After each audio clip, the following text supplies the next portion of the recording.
A Stolen Christmas by Mary Wilkins Freeman. I don't suppose you are going to do much Christmas over to your house.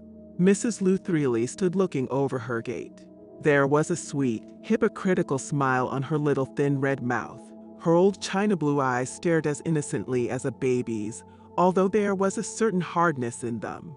Her soft wrinkled cheeks were pink and white with the true blonde tints of her youth, which she had never lost. She was now an old woman, but people still looked at her with admiring eyes, and probably would until she died.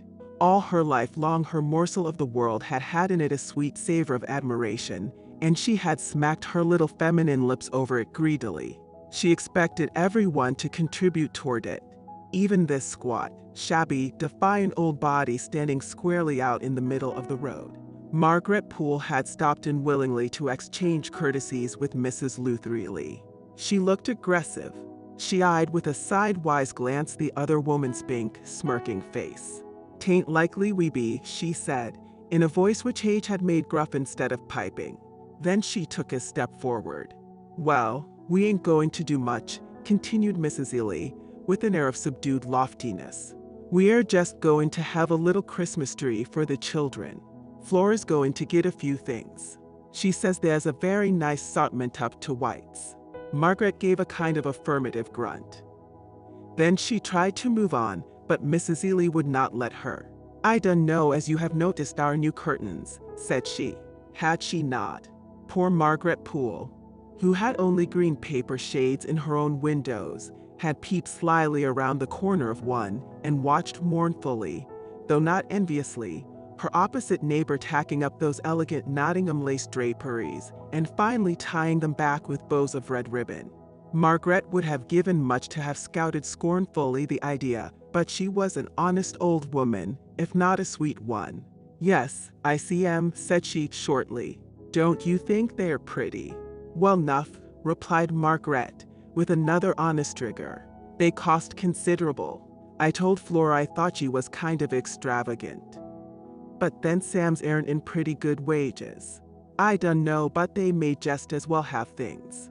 Them white cotton curtains looked dreadful kind of gone by." Margaret thought of her green paper ones. She did not hate this other old woman.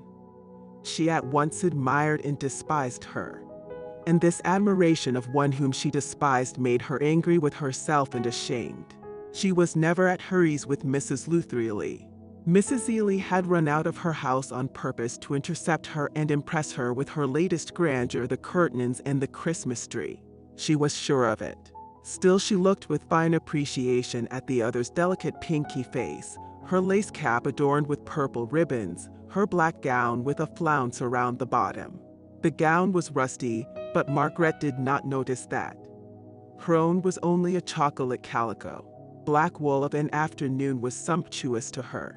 She thought how genteel she looked in it. Mrs. Ely still retained her slim, long-waisted effect. Margaret had lost every sign of youthful grace. She was solidly square and stout. Mrs. Ely had run out, in her haste, without a shawl. Indeed, the weather was almost warm enough to go without one. It was only a week before Christmas, but there was no snow, and the grass was quite bright in places. There were green lights over in the field, and also in the house yards. There was a soft dampness in the air, which brought spring to mind. It almost seemed as if one by listening intently might hear frogs or bluebirds. Now Margaret stepped resolutely across the street to her little house, which was shingled, but not painted, except on the front. Someone had painted that red many years before. Mrs. Ely, standing before her glossy white cottage, which had even a neat little hood over its front door, cried, patronizingly, after her once again. "I'm comin' over to see you as soon as I can," said she, "arter Christmas. We're dreadful busy now." "Well, come when ye kin," Margaret responded, shortly. Then she entered between the dry lilac bushes and shut the door with a bang. Even out in the yard she had heard a shrill clamor of children's voices from the house. When she stood in the little entry it was deafening. "Them children is raisin' Cain," muttered she. Then she threw open the door of the room where they were. There were 3 of them in a little group near the window. Their round yellow heads bobbed, their fat little legs and arms swung wildly. "Granny, Granny," shouted they, "for the land's sake, don't make such a racket. Miss Seeley can hear you over to her house," said Margaret. "Untie us. Ain't ye going to untie us now? Say, Granny, I'll untie you just as soon as I can get my things off. Stop hollerin'." In the ceiling were fixed 3 stout hooks. A strong rope was tied around each child's waist, and the 2 ends fastened securely around a hook.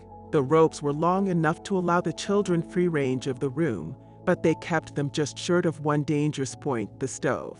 The stove was the fiery dragon which haunted Margaret's life.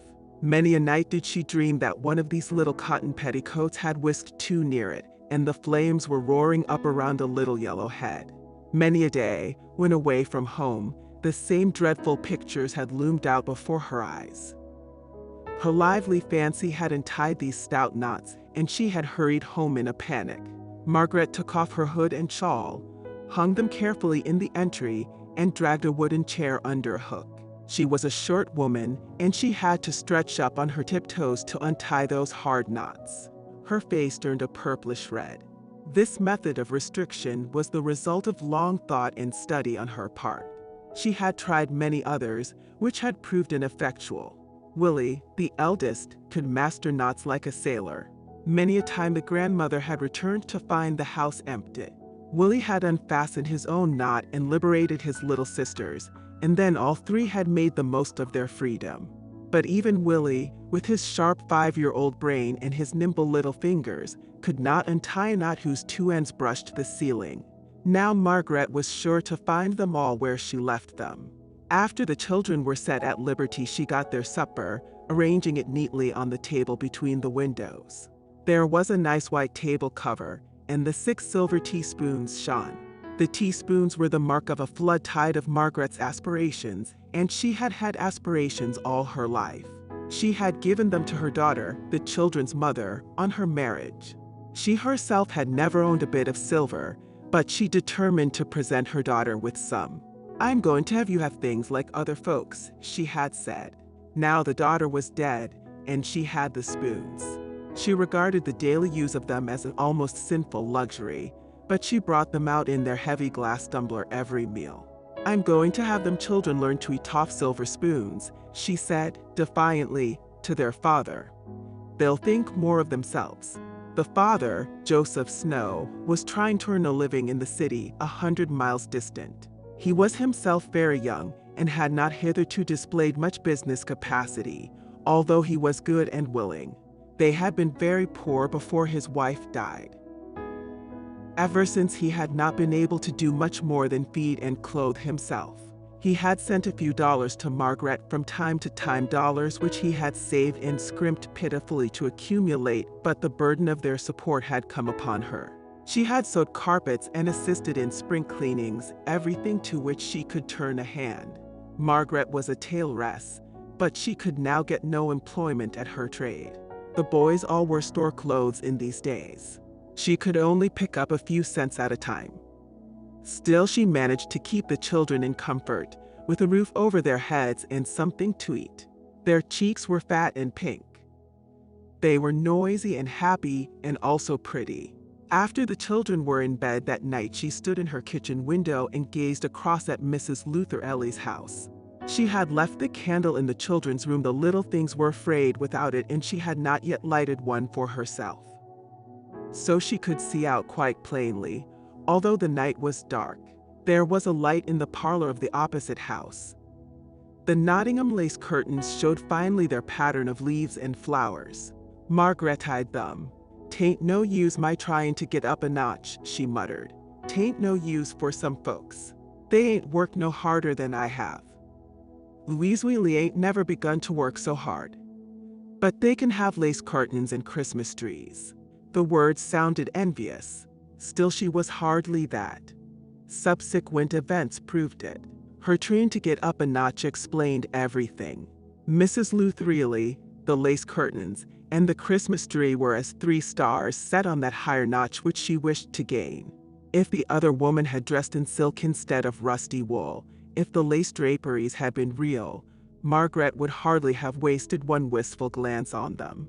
But Mrs. Luthreely had been all her life the one notch higher, which had seemed almost attainable. In that opposite house there was only one carpet. Margaret might have hoped for one carpet.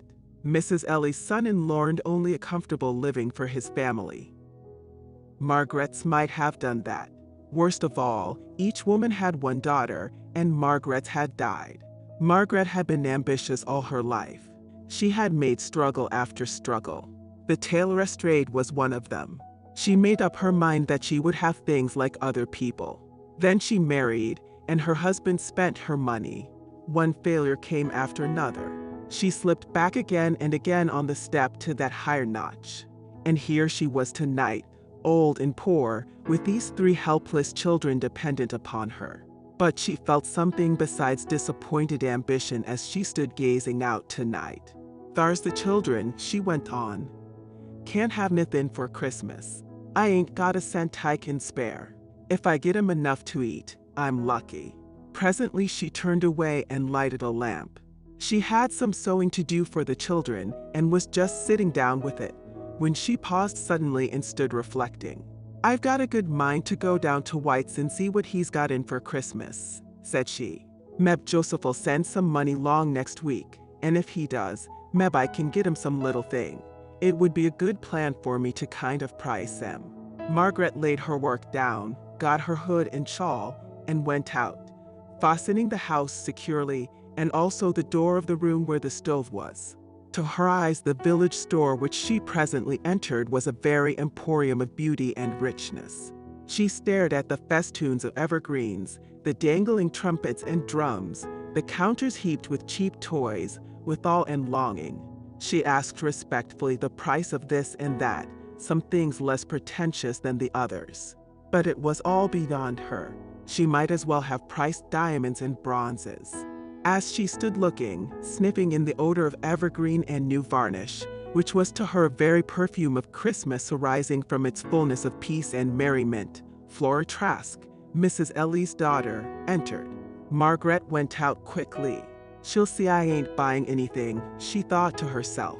But Margaret Poole came again the next day, and the next morning, afternoon, and evening. "I dunno, but I may want to buy some things by and by," she told the proprietor, extenuatingly, "and I thought I'd kind of like to price them." She stood about, eying, questioning, and fingering tenderly. No money letter came from Joseph. She inquired anxiously at the post office many times a day. She tried to get work to raise a little extra money, but she could get none at this time of the year. She visited Mrs. White, the storekeeper's wife, and asked with forlorn hope if she had no tailor work for her. There were 4 boys in that family, but Mrs. White shook her head. She was a good woman. "I'm sorry," said she, "but I haven't got a mite. The boys wouldn't wear homemade clothes." She looked pitifully at Margaret's set, disappointed face when she went out. Finally, those animals of sugar and wood, those pink-faced, straight-bodied dolls, those tin trumpets and express wagons, were to Margaret as the fair apples hanging over the garden wall were to Christiana's sons in the Pilgrim's Progress. She gazed and gazed, until at last the sight and the smell of them were too much for her. The evening before Christmas she went up to the post office. The last mail was in, and there was no letter for her. Then she kept on to the store. It was rather early, and there were not as yet many customers. Margaret began looking about as usual. She might have been in the store 10 minutes when she suddenly noticed a parcel on the corner of a counter. It was nicely tied. It belonged evidently either to one of the persons who were then trading in the store or was to be delivered outside later. Mr. White was not in. 2 of his sons and a boy clerk were waiting upon the customers. Margaret, once attracted by this parcel, could not take her eyes from it long. She pored over the other wares with many sidelong glances at it. Her thoughts centered upon it, and her imagination. What could be in it? To whom could it belong? Margaret Poole had always been an honest woman. She had never taken a thing which did not belong to her in her whole life. She suddenly experienced a complete moral revulsion. It was as if her principles, where weights were made shifty by her long watching and longing, had suddenly gyrated in a wild somersault. While they were reversed, Margaret, warily glancing around, slipped that parcel under her arm, opened the door, and sped home. It was better Christmas weather than it had been a week ago. There was now a fine level of snow, and the air was clear and cold. Margaret panted as she walked. The snow creaked under her feet. She met many people hurrying along in chattering groups. She wondered if they could see the parcel under her shawl. It was quite a large one. When she got into her own house, she hastened to strike a light. Then she untied the parcel. There were in it some pink sugar cats and birds, tooting horses and a little wagon, a cheap doll, and some bright picture books, besides a paper of candy. "My land," said Margaret, "won't they be tickled?" There was a violent nervous shivering all over her stout frame. "Why can't I keep still?" said she. She got out 3 of the children's stockings, filled them, and hung them up beside the chimney. Then she drew a chair before the stove and went over to the bureau to get her Bible. She always read a chapter before she went to bed. Margaret was not a church member. She never said anything about it, but she had a persistent, reticent sort of religion. She took up the Bible, then laid it down.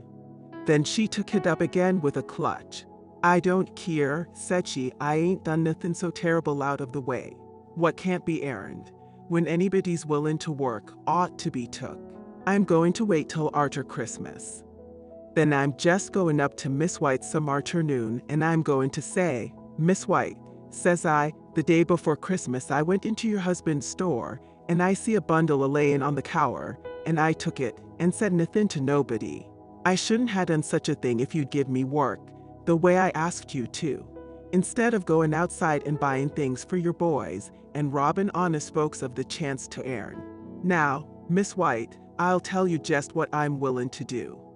You give me something to do, and I'll work out twice the price of them things I took, and we'll call it even. If you don't, all is, your husband will have to lose it.' I wonder what she'll say to that." Margaret said all this with her head thrown back, in a tone of indescribable defiance. Then she sat down with her Bible and read a chapter. The next day she watched the children's delight over their presents with a sort of grim pleasure. She charged them to say nothing about them, although there was little need of it. Margaret had few visitors, and the children were never allowed to run into the neighbors. 2 days after Christmas, the postmaster stopped at Margaret's house. His own was just beyond. He handed a letter to her. "This came Christmas morning," said he. "I thought I'd bring it along on my way home. I knew you hadn't been in for 2 or 3 days, and I thought you were expecting a letter." "Thank ye," said Margaret. She pulled the letter open and saw there was some money in it. She turned very white. "Hope you ain't got any bad news," said the postmaster. "No, I ain't." After he had gone, she sat down and read her letter with her knees shaking. Joseph Snow had at last got a good situation. He was earning $50 a month. There were $20 in the letter. He promised to send her that sum regularly every month. $5 a week. Gasped Margaret. "My land, and I've stole." She sat there looking at the money in her lap. It was quite late. The children had been in bed a long time. Finally she put away the money and went herself. She did not read in her Bible that night. She could not go to sleep. It was bitterly cold. The old timbers of the house cracked. Now and then there was a sharp report like a pistol. There was a pond nearby, and great crashes came from that. Margaret might have been, from the noise, in the midst of a cannonade, to which her own guilt had exposed her. "'Tain't nothin' but the frost," she kept saying to herself. About 3 o'clock she saw a red glow on the wall opposite the window. "I'm imagining it," muttered she. She would not turn over to look at the window. Finally she did. Then she sprang and rushed toward it. The house where Mrs. Lutherilli lived was on fire. Margaret threw a quilt over her head, unbolted her front door, and flew. "Fire! Fire!" she yelled. "Fire! Fire! Oh, Miss Ely, where be you? Fire! Fire! Sam Trusk, you're all burning up. Flora! Oh, Fire! Fire! By the time she got out in the road, she saw black groups moving in the distance. Hoarse shouts followed her cries. Then the church bell clanged out. Flora was standing in the road, holding on to her children. They were all crying. "Oh, Miss Boole," sobbed she, "ain't it dreadful? Ain't it awful? Have you got the children all out?" asked Margaret. "Yes. Sam told me to stand here with them." "Where's your mother?" "I don't know. She's safe. She waked up first." The young woman rolled her wild eyes toward the burning house. "There she is," cried she. Mrs. Ely was running out of the front door with a box in her hand. Her son-in-law staggered after her with a table on his shoulder. "Don't you go in again, mother," said he. There were other men helping to carry out the goods, and they chimed in. "No," cried they, "'tain't safe. Don't you go in again, Miss Ely." Margaret ran up to her. "Them curtains," gasped she, "and the parlor carpet, have they got them out?" "Oh, I dun know. I'm afraid they ain't." "Oh, they ain't got nothing out. Everything all burnin' up. Oh, dear me. Oh dear. Where be you goin'?" Margaret had rushed past her into the house. She was going into the parlor when a man caught hold of her. "Where are you going?" he shouted. "Clear out of this. I'm a-going to get out them lace curtains and the carpet. It ain't any use." We stayed in there just as long as we could, trying to get the carpet up. But we couldn't stand it any longer. It's chock full of smoke. The man shouted it out and pulled her along with him at the same time. "There," said he when they were out in the road. "Look at that." There was a flicker of golden fire in one of the parlor windows. Then those lace curtains blazed. "There," said the man again. "I told you it wasn't any use." Margaret turned on him. There were many other men within hearing. "Well, I wouldn't tell of it," said she, in a loud voice. "If I was a pack of stout, able-bodied men and couldn't ha' got out them curtains and that carpet afore they burnt up, I wouldn't tell of it." Flora and the children had been taken into one of the neighboring houses. Mrs. Ely still stood out in the freezing air, clutching her box and wailing. Her son-in-law was trying hard to persuade her to go into the house where her daughter was. Margaret joined them. "I would go if I was you, Miss Ely," said she. "No, I ain't going. I don't care where I be. I'll stay right here in the road." "Oh, dear me, don't take on so. I ain't got a thing left but just my best cap here. I did get that out. Oh dear, oh dear. Everything's burned up but just this cap. It's all I've got left. I'll just put it on and set right down here in the road and freeze to death. Nobody'll care. Oh dear, dear, dear. Oh, don't, Miss Ely." Margaret, almost rigid herself with the cold, put her hand on the other woman's arm. Just then the roof of the burning house fell in. There was a shrill wail from the spectators. "Do come, mother," Sam begged, when they stood staring for a moment. "Yes, do go, Miss Ely," said Margaret. "You mustn't feel so. It's easy enough to talk," said Mrs. Ely. "'Tain't your house. And if 'twas, you wouldn't had much to lose, nothing but a passel of old wooden chairs and tables."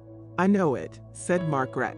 Finally Mrs. Ely was started, and Margaret hurried home. She thought suddenly of the children and the money. But the children had not waked in all the tumult, and the money was where she had left it. She did not go to bed again, but sat over the kitchen stove thinking, with her elbows on her knees, until morning. When morning came, she had laid out one plan of action. That afternoon she took some of her money, went up to Mr. White's store, and bought some Nottingham lace curtains like the ones her neighbors had lost. They were off the same piece. That evening she went to call on Mrs. Ely, and presented them. She had tried to think that she might send the parcel anonymously, leave it on the doorstep. But she could not. "To mortify me so much as 'twill the other way," said she, "and I'd ought to be mortified." So she carried the curtains, and met with a semblance of gratitude and a reality of amazement and incredulity which shamed her beyond measure. After she got home that night she took up the Bible, then laid it down. "Here I've been talking and worrying about getting up a higher notch," said she, "and kind of despise in Miss Ely when I see her on one. Miss Ely wouldn't have stole. I ain't nothing sight of her now, and I never can be.